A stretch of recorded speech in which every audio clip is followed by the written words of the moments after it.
Welcome to the inaugural edition of On the Call. I'm Jeff Rimmer, and a pleasure to be joined by the current manager of the Cleveland Indians, Terry Francona, who, of course, is a two-time World Series champion manager of the Boston Red Sox. And, of course, in 2016, I was in the ballpark for Game 7. He took the Indians to Game 7 before falling to the Chicago Cubs. Terry, it's been a long time.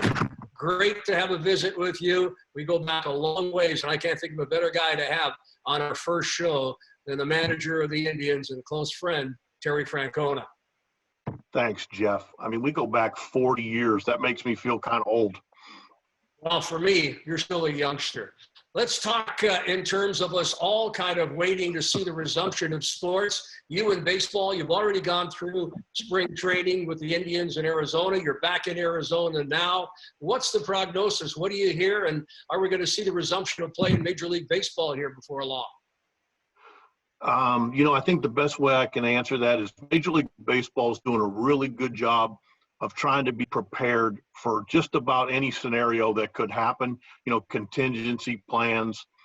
I think there's a couple things that really have to happen. One, it has to be safe for the players and for their families.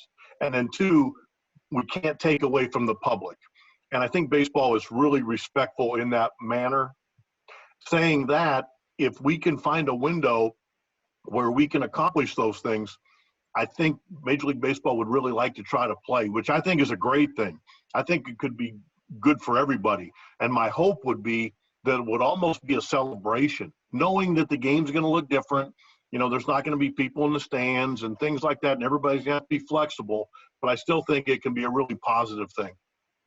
What are the prospects for the Indians this year? I mean, as I said, you started in spring training. Your thoughts here on what could come here if we see the resumption of play? Well, we've been fortunate, Rims, that we always have seemed to continue to run good pitching out there. And you've seen baseball long enough to know that when you pitch, give yourself a chance to win. And we've been fortunate there. We had the Klubers of the world, and now he's moved on. Bieber's kind of taken his place with Clevenger and Carrasco, and then the young guys coming. So as long as we pitch, we give ourselves a chance. The situation, of course, for the Indians and really the entire baseball world, you have a situation where the players certainly want to play. Managers want to play, ownership want to see the resumption of play, but it's going to be a little different here. And I'm interested in your thoughts because we're going to be in a similar situation without fans, at least to start, in the stands for baseball and in the arena for hockey. What are your thoughts along those lines? We've actually talked that organization a little bit. I think it's going to be incumbent on us to really live out everything we talk about all the time. Because if you don't, and there's empty stadiums, it's going to be I think the human nature part of it is, the default to, it's really not that big a deal. And it's anything but that. Once you play a game, those stats back of your bell card, and whoever's playing in nobody's going to look at 1981. Nobody looks back and thinks about, well, it was a shortened season. And shoot, Rick Monday's home run counts every bit as much and hurt a bit as much 9 years later did the day it happened. I certainly remember that day, Blue Monday, and I'm still shaking my head there. Of course, Jeff Reardon was warming up in the bullpen. Steve Rogers came in. We were all sitting there in Olympic Stadium and stunned when Monday hit that home run. And, of course, the Dodgers went on and won the World Series there. I guess I don't want to bring back too many wounds there from that day. But I'll tell you, it struck me in the heart, and I know it did to you and your teammates. Jeff, I was 22 years old, and I thought that would just be an every year occurrence going to the playoffs. And it was the only time in my career I was ever fortunate enough to go to the playoffs. Well, you talk about your career. I recall I moved to Montreal in 1977. You were still in college in Arizona in 1980, won the Golden Spikes Award. And we had this hot prospect coming up, Terry Francona, and I still say one of the sweetest swings in all of baseball. But those years in Montreal had to be a thrill for you. It certainly was for me. You know what, Jeff? It was so cool because Montreal had such a family atmosphere. the guys came up. It was Wallach and Brad Mills. I mean, guys that I known in college. And you get up to Montreal, and there's Gary Carter and Andre Dawson and that group of guys. It was such a close group. And it's a shame because we just seemed to get overshadowed. You know, the Phillies were so good at the time. The Pirates were so good. And it was just hard to break through because we had really good teams. I mean, Larry Parrish at third, Chris Spire at short. Both of our friend Tommy Hutton was, you know, the left-hand hitter off the bench. I mean, it was just a great group of guys.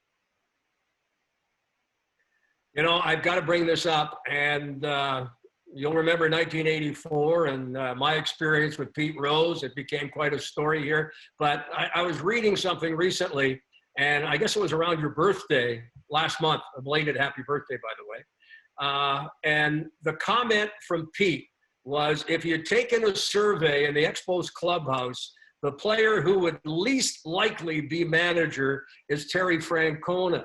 I mean, where did that come from? Your life was baseball.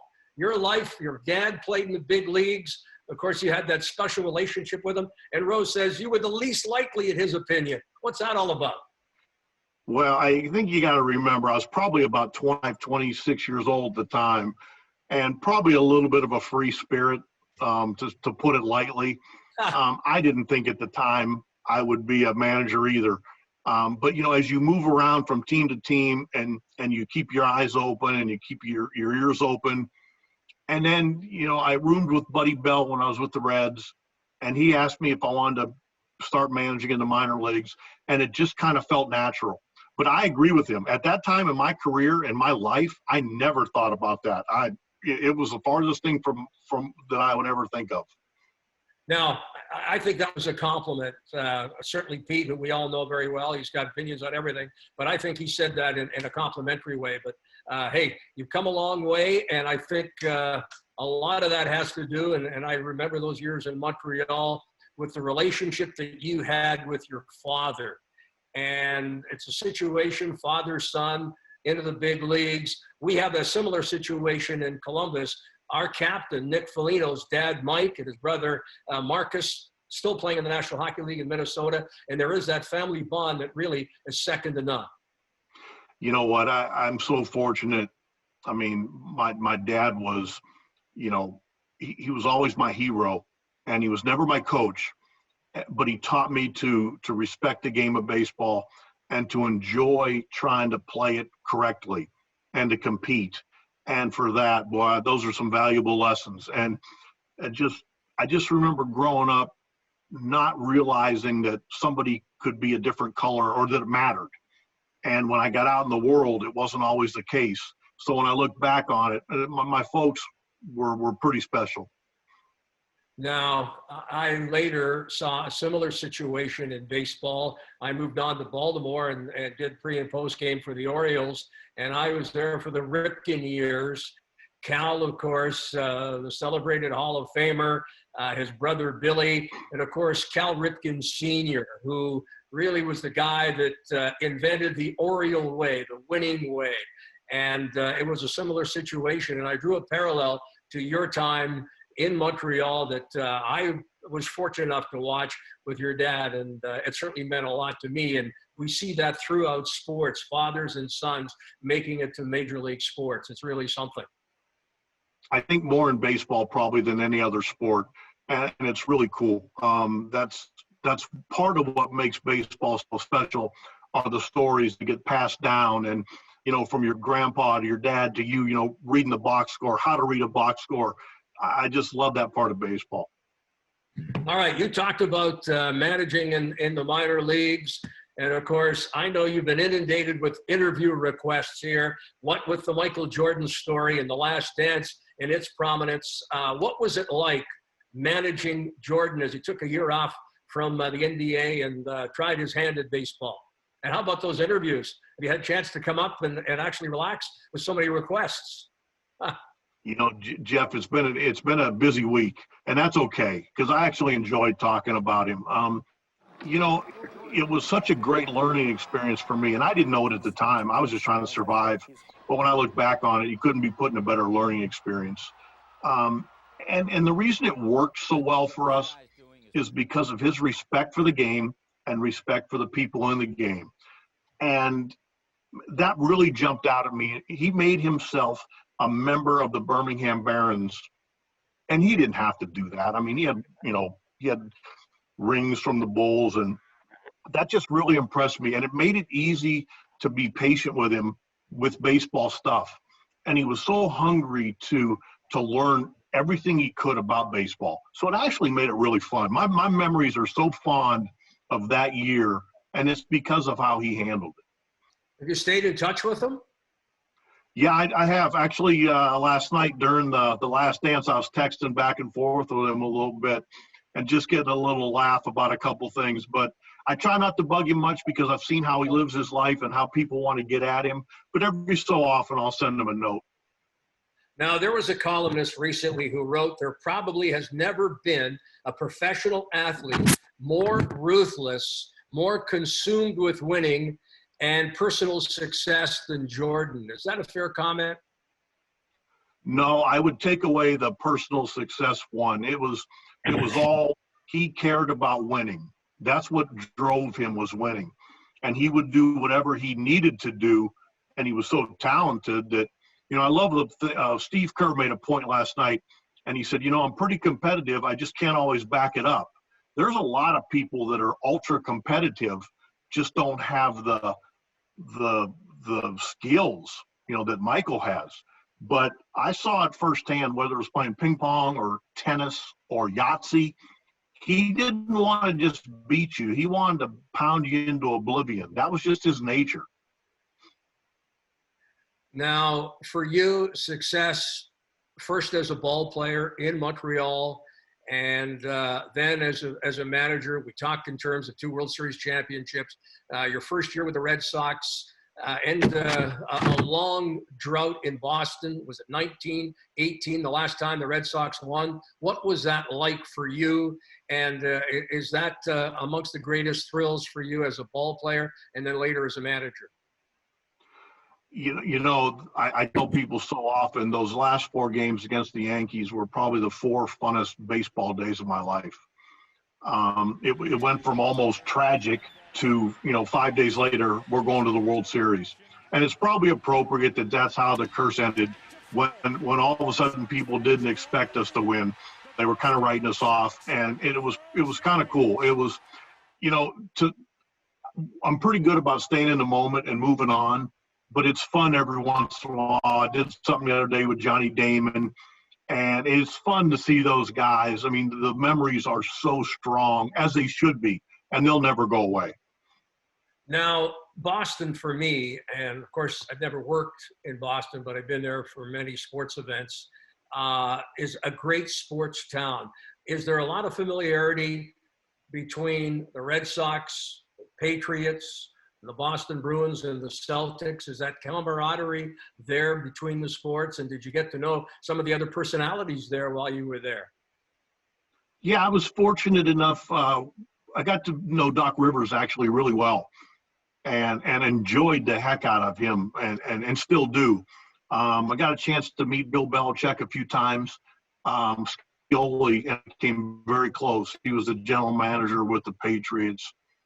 I think people in Boston, they went from being frustrated to all of a sudden they're winning everything. And, the people that are of that age now, I don't think they realize how it was for quite a while there, because they seem like they're winning something every year. Now, I know in Montreal, when we were there in Montreal, the athletes were pretty close in all the sports, and you got to know a lot of the players. And I think there were several nights that I saw you at the old Montreal Forum watching the team play, and again, getting very, very close with some of those athletes. I tell a story, and I didn't understand hockey very well, but I was at the old Forum and got a chance to see Guy Lafleur go end to end with the hair flying and score a goal. And I remember thinking, I don't understand this very well, but I'm glad I saw that. Before I let you go, longtime manager now, successful. I was in the ballpark with my broadcast partner, Jody Shelley, for Game 7 against the Cubs. The hockey season had started. It just worked out perfectly that we could be in that building. So for me, it was a great thrill. But as you look back here on your career, have you taken away from some of the former managers that you played for and those that you've maybe tried to emulate and have the successes that you've had? I'm actually glad you brought that up. You try to take away something from everybody. And I played for a lot of different managers. But I think ultimately you got to be true to your own self. Like a guy like Dallas Green could walk in with a booming voice, be intimidating. That's who I am. I'd probably do it with humor and just trying to be as honest as I can. But try to take something from everybody. I mean, Jim Fanning, you couldn't have played for a nicer person. Bill Verdon was as honest, and I mean bluntly honest. He'd hit you right in the face with it. Buck Rogers had a way of making me feel like I was important, even though I was probably the 26th player on a 25-man team. So you take something from everybody. I can't thank you enough for this. What I wish is that we all see the return of sports, and with the fans before too long, a vaccine be found, and we're all back in our respective buildings and stadiums and back to seeing sports on the field and make everybody happier. I really appreciate your time, and stay safe, and look forward to seeing you at Nationwide Arena sometime. Come on down for a hockey game and join me in the booth. Rims, it was fun to reminisce a little bit, and there sure are good memories. It seems like a long time ago, but the memories don't go away, and they're good ones. It was good to talk to you. Well, great seeing you, and really the best of luck, and let's hope baseball does get back on the field. And again, thanks for the visit. You got it, man. Anytime. See you, Rims. All right, thank you. That was Terry Francona, and that's this week's edition of On the Call with Jeff Rimmer.